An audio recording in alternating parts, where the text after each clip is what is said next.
Na alin? What's this? There's still a chance. Oh my God, Edward, talagang kinorder mo ako sa tanong na yan. Talagang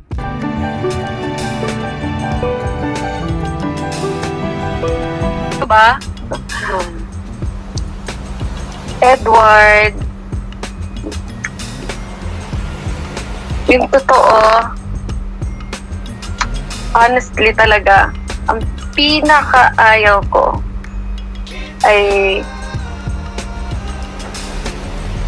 pagpaasa. As much as possible, gusto ko talaga na naging totoo ako sa nararamdaman ko. At alam mo yun,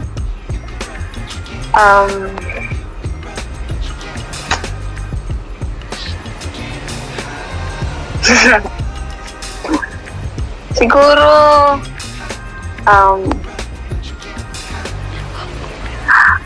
siguro para sa akin, oh my God, at kagaya na sinabi mo kanina ba, Tatiana, sorry, ang daming dead air. Ikaw kasi pasimuno nito. Ikaw pasimuno nito, Edward. Umusihin, Tatiana. Oh, grabe. So, yun, kaya na sinabi mo kanina, o sige, makatotoo na tayo. Wala, nandito na tayo.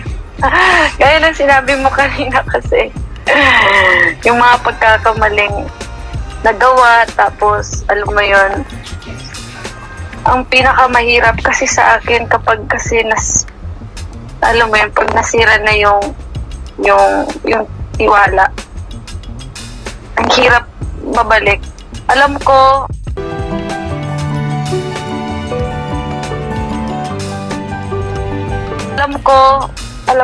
posible yon sa ibang tao, lalo na dun sa sobrang mo yung may faith sa Panginoon. Kasi yung Panginoon nga nakakapagbigay ng million chances para magsimula ulit. Ako pa kaya na tao lang. Siguro sa akin, alam mo naman na meron akong past experience sa family ko, sa buhay ko, about dun sa kapag nasira yung tiwala. Ang hirap ulit makabangon, ang hirap ulit tanggapin, ang hirap ulit magsimula. At alam mo yon, kahit nabigyan natin ng panahon, ng mahabang panahon, para nabigyan ng pagkakataon na, alam mo yun, para may maging chance. Pero alam natin sa sarili natin na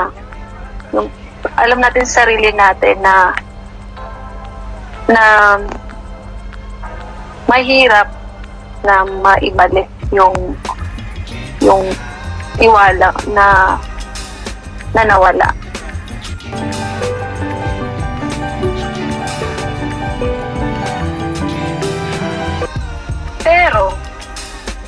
Pero may pag-asa na maibalik yung pagiging komportable natin sa isa't isa bilang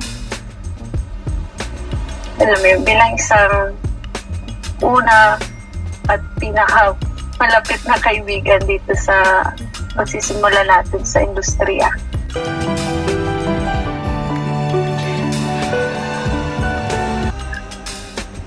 At kahit anong mangyari, andito pa rin naman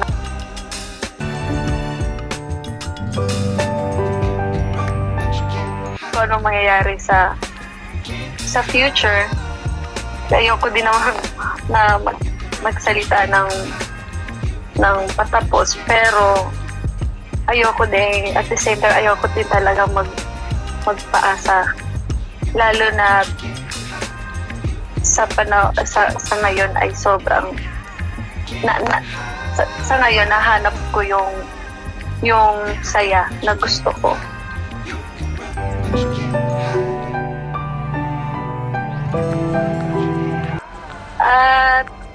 At nahanap ko yung saya na yon nung panahon na nung panahon na walang kahit sinong tumulong o andyan para sa akin. Kahit yung panahon na sobrang nahihirapan ako, wala yung taong gusto kong andun.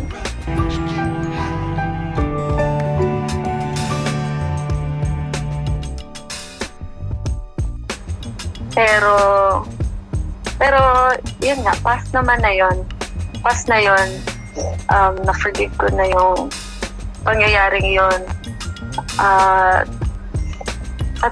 pinaka-importante ay siguro, gaya ng sinabi mo, yung kinakatakutan mo ay baka mangyari ulit yung pagkakamaling nagawa mo dati.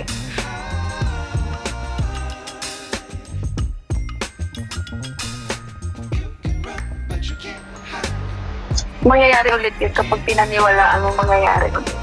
Pero kapag naniniwala ka na hindi na mangyayari ulit yun at natuto ka dun sa past na yun, sigurado, lalo na ngayon, kita ko naman sa iyo yung laking pinagbago mo at masasabi kong nag-iba ka na pero sa magandang paraan at kaya hindi mahirap sa'yo na mahanap mo yung taong gusto mo para sa'yo.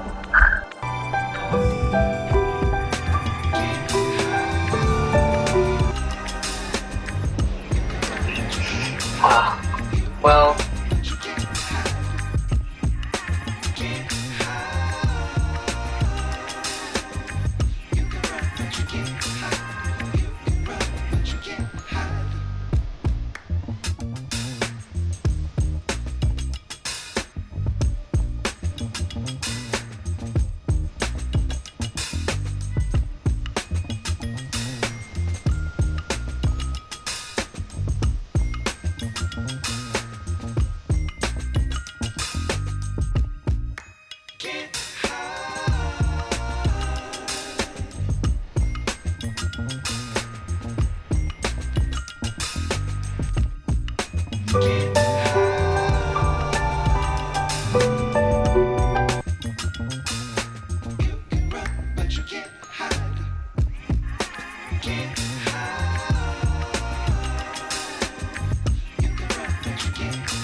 Cut.